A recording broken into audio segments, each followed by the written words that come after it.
Sosok Septian, satpam tewas dibunuh anak majikan di Lawang Gintung Bogor, polisi ungkap fakta ini. Sosok satpam yang diduga dibunuh oleh anak majikannya sendiri di Lawang Gintung, Kecamatan Bogor Selatan, Kota Bogor, terungkap.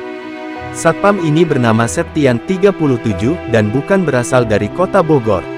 Korban laki-laki kelahiran 1988.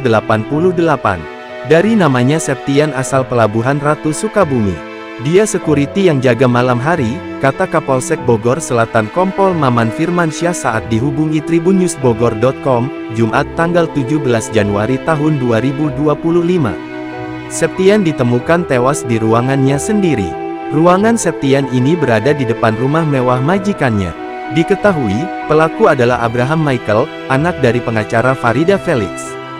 Untuk indikasi gangguan jiwa belum tahu. Cuman yang jelas tadi sudah dicek urin dia positif narkoba jenis tembakau sintetis, kata Kapolresta Bogor Kota Kombes Pol Eko Prasetyo di Mako Polresta. Saat ini, Abraham tengah dilakukan pemeriksaan oleh Polresta Bogor Kota. Dari hasil pemeriksaan, terdapat riwayat pembelian senjata tajam jenis pisau. Kita masih cari senjatanya di mana. Tapi, ada pembelian senjata itu. Senjatanya pisau, ujarnya. Berdasarkan video yang diterima, saat tiba di Mako Polresta Bogor Kota Abraham didampingi oleh ibunya sendiri. Ia turun dari mobil patroli Polsek Bogor Selatan dan langsung menuju ruang pemeriksaan. Abraham terlihat mengenakan kaos abu dan celana pendek, sedangkan ibunya menggunakan dress panjang motif bunga.